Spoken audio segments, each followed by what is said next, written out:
नमस्ते मित्रांनो, नमस्ते. मी अवधूत, तुमचं स्वागत करतो एका नवीन ब्लॉगमध्ये. तर आज आपल्याला गाडीचं काम करायसाठी म्हणून जायचं आहे.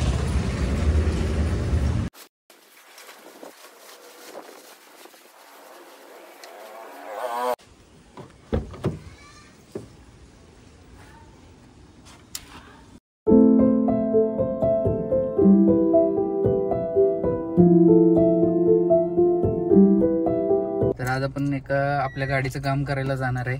एकतर भरपूर दिवसापासून आपण गाडीचं काम केलेलं नाही आहे आणि आपल्याला थोड्या दिवसात एक ट्रिप करायची आहे. आपल्याला जायचं आहे पुण्याला. पुण्याच्या ट्रिपला जाण्यासाठी म्हणून आपल्याला ह्या गाडीचं काम करायचं आहे. तर त्यासाठी आज आपण गाडी घेऊन चाललोय शोरूममध्ये.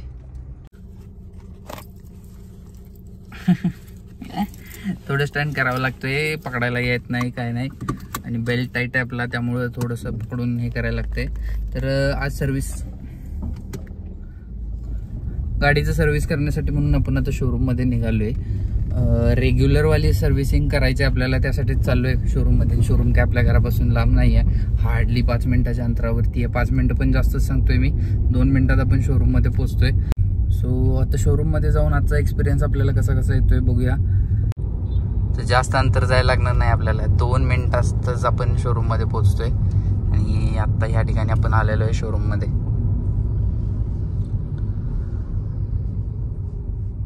तर ऑलरेडी आपण फोन करून अपॉइंटमेंट घेऊन ठेवलेली आहे गाडीसाठी. तर हे यांचं इथं शोरूम आहे आणि इथं बॅक साईडला त्यांचं वर्कशॉप आहे, सर्व्हिस सेंटर.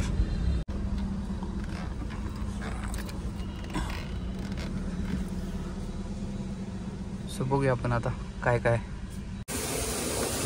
सर्व्हिस ॲडवायझर गाडी सर्व्हिससाठी घ्यायच्या अगोदर सगळे चेकिंग वगैरे करायला लागल्यात. सगळी गाडीत काय आहे काय नाही आहे ते बघतायत.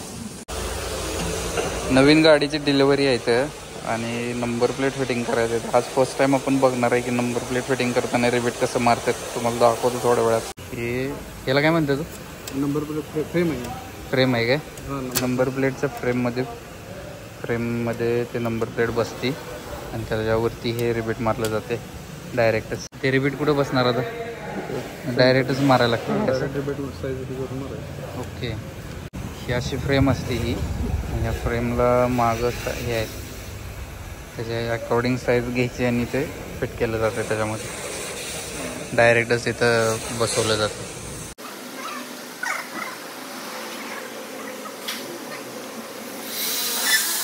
ओके, पहिलं ड्रिलनं होल मारून घ्यायला लागतं.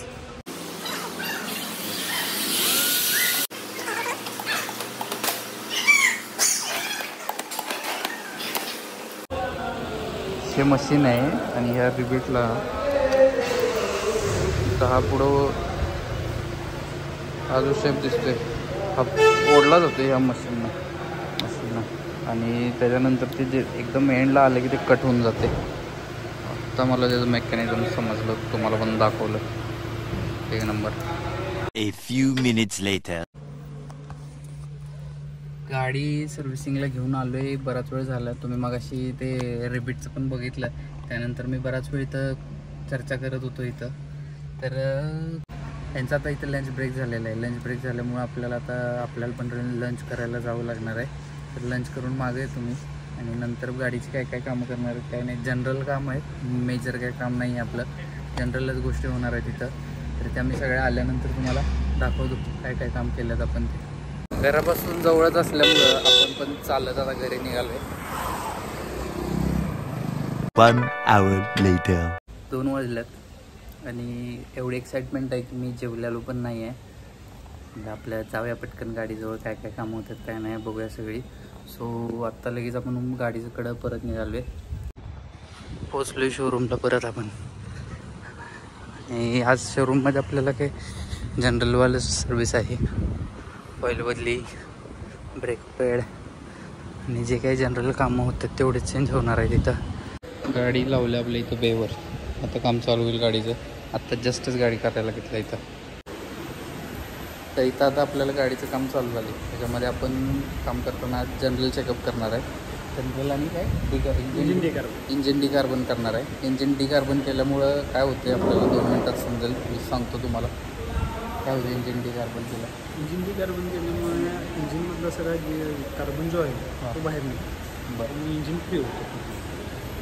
म्हणजे इंजिन फ्रीली चालेल. तर इंजिन डिकार्बन केल्यामुळे काय होतं तर इंजिनमध्ये जो काही अडकलेला कार्बन साठलेला असतो तो सगळा निघतो आहे आणि इंजिन फ्रीली चालायला लागते, स्मूथली चालायला लागते. त्याचा आवाज जरा कमी होतो इंजिनचा. काय लागले ते oil flush. Oil flush. Oil flushing करतो. ओके, ऑइल फ्लशिंगसाठी ऑइल फ्लश टाकलेला आहे. म्हणजे जर ऑइल काही हे झालं असेल तर त्यातलं सगळं ऑइल ड्रेन करण्यासाठी म्हणून काढण्यासाठी ऑइल फ्लश टाकलेला आहे त्याच्यात. आता मी या डिटेल सगळं सांगत बसणार नाही, नाहीतर बाहेर तुमचं स्वतःच गॅरेज चालू करशील. मी फक्त काय नंतर दाखवणार साईड बाय साईड. आता तुम्ही टाईमलॅप्स बघून घ्या फक्त. ह्या जनरल चेकअपमध्ये air filter, AC filter, oil change होणार आहेत, सगळे ब्रेक पॅड चेक होणार आहेत.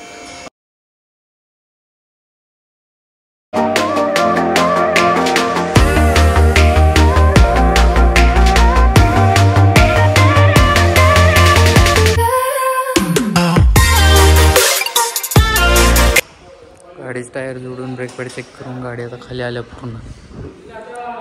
आता पुढचे बाकीचे कामं होतील. 3 वाजले. 3 एक तासभर झालं गाडीचं काम चालू आहे आणि बाकी सगळे काम झालं. आता फक्त इंजिन डिकार्बनचं काम तेवढं बाकी आहे. इंजिन डिकार्बन झालं की मग आपण पुढच्या कामासाठी बाहेर पडणार आहे. पण गाडी एक नंबर आहे आपली, मस्त.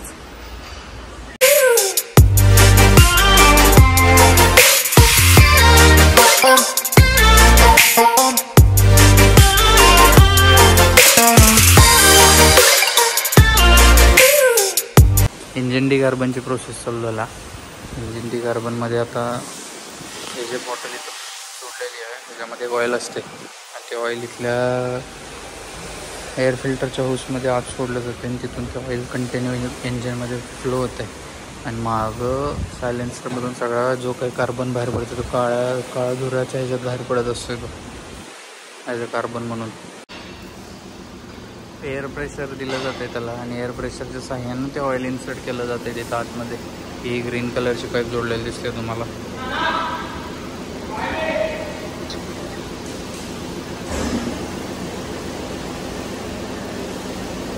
जेवढा काही कार्बन साठला असेल तेवढा सगळा बाहेर निघतोय त्यातून.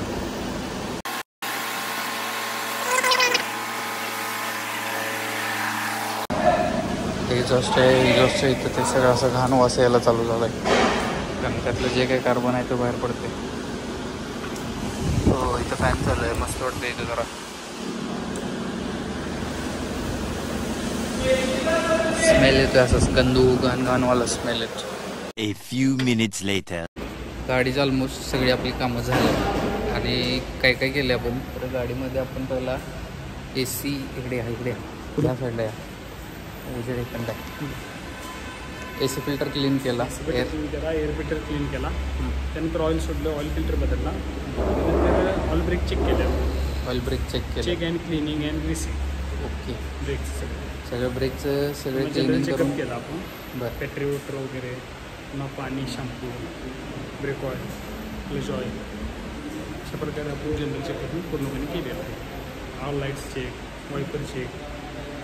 हे गाडीचं जेवढं काही चेक करण्याची गरज आहे त्या सगळे पार्ट ह्यांनी आत्ता चेक करून आपल्याला जनरल सर्व्हिसमध्ये ह्या सगळ्या गोष्टी घडतात आणि ते सगळे त्यांनी आपल्याला आत्ता करून दिलेलं आहे. आणि त्यासाठी 1 ते सव्वा तास जातो आहे एका गाडीसाठी, तेवढा वेळ लागतोच. ओके, चलो आपण आता निघणार आहे इथून. गाडीचं काम सगळं झालेलं आहे ओके टाकाटक आणि फक्त आता ट्रायल एक घेऊन यायची आहे. ट्रायलमध्ये आपल्याला काय काय अजून करायला लागेल काय नाही, गाडी ओके झाली आहे का, सगळी कामं झाल्यात का ते समजणार आहे. सो आपण निघालो ट्रायलला. टाईम बघितलं तर 3:45 वाजल्यात. मस्त वेळ देऊन काम केलेलं आहे, असं काही गडबड केलेली नाही कामासाठी कुठलीच.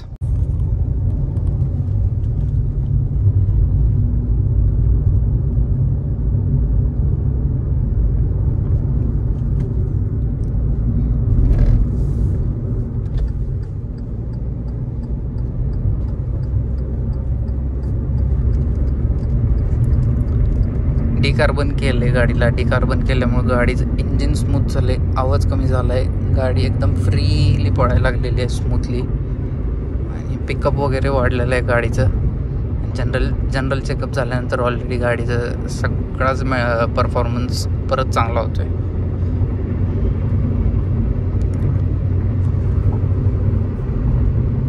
फायनली आपलं इथलं सगळं काम झालं आहे आणि आत्ता शोरूममधनं बाहेर पडतोय. यूट्यूब चालू करा त्याच्यातलं. आणि आपण एक सबस्क्रायबर आत्ता वाढवायला लागलोय. तुम्ही पण सबस्क्राईब केलं नसेल तर सबस्क्राईब करून घ्या. मस्त झालंय बघा, असं छान दिसते, एकदम सुंदर, एक नंबर. आजचा दिवस मस्त चाललाय, पॉझिटिव्ह दिवस आहे आजचा.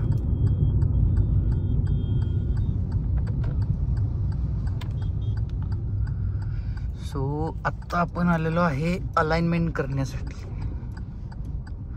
व्हील अलाइनमेंट करायचं आहे. व्हील अलाइनमेंट करून मस्त माणूस आपला इथं खाली आहे आणि इथनं हात करून सांगायला लागलं गाडी इथं पुढं लावा म्हणून. मला ते लवकर दिसला नाही, मी त्याला शोधत होतो.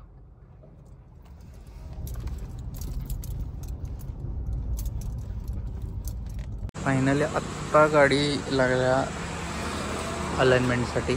बॅलन्सिंग केलं आणि एक आपलं टायर खूप अगोदर पंक्चर झालेलं आणि त्याच्यात आत बऱ्याच पंक्चर होते एकाच ठिकाणी. त्याच्यावरती काम चाललेलं, त्यामुळे वेळ झाला. पण आत्ता काम ओके व्हायला लागले मस्त. चलो, होपफुली आज मस्त दिवस गेलेला आहे आपला, छान छान. 2 वाजता चालू झालेली कामं आत्ता आपण संपवल्यात आणि आत्ता वाजल्यात 6:40 म्हणजे 6:45 वाजता आपली कामं संपल्यात सगळी गाडीची. तरी अजून एक काम पेंडिंग आहेच, ते गाडी वॉशिंगचं काम पेंडिंग आहे आपलं. तर त्याला आता बघूया, कारण तुम्ही बघितलंय मगाशी लवकर आवरेल म्हणून मी बिना जेवताच आलो होतो. पण तसं करून चालणार नाही. जाऊन आता काहीतरी खाल्लं पाहिजे मला. पहिला सकाळी नाश्ता केलेला आहे, जेवलं पाहिजे. तर एकंदरीत सगळी कामं आपली टाकाटक झालेली आहेत, सगळं ओके झालेलं आहे. सो आता गाडी तयार आहे आपली जाण्यासाठी. वॉशिंग काय मी घरात पण करू शकतोय, आपल्याकडे सगळं आहे.